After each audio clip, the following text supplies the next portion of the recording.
So now we'll fast forward a couple of hours. This is how they are when they're finished, with the leather trims on them. This one's got the white stitch. Easy to follow where the stitch line goes, just on the top of the ridge there.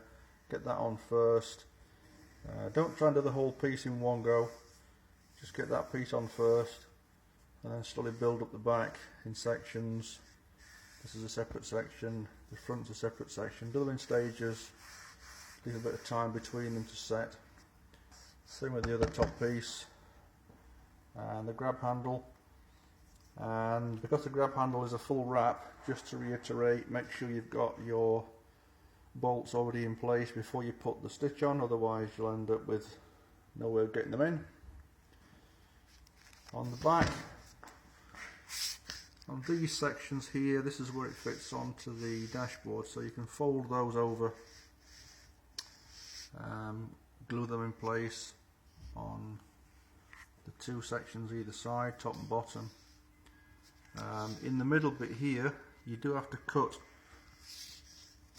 part of the actual wrapping off, part of the leather off, and you are going to go through, therefore you can go through the stitch a couple of times, one there and then two there and one at the top, so 4 times you're cutting through the stitch. So it's important there that you just dab some glue on the end of the stitch where the cotton comes through, just to prevent that from unravelling. It shouldn't unravel, but that just gives it a bit of extra security, holds the end of the stitch down. Same at this side. That's the grab handle.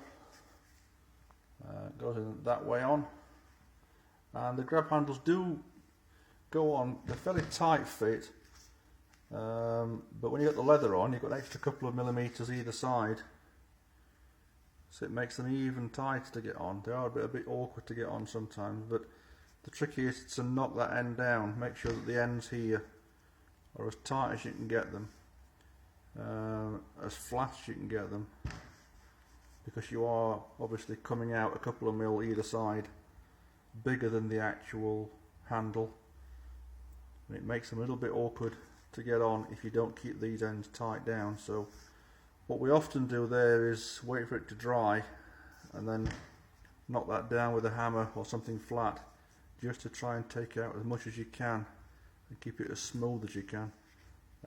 You could take it back and cut it, I suppose, but you're going to expose, you'll see that on the dash, but get those ends nice and flat. That's the trick there, and it just should just shove straight in. But fix that onto your dashboard when the dashboard's actually in place. Don't try and fit it.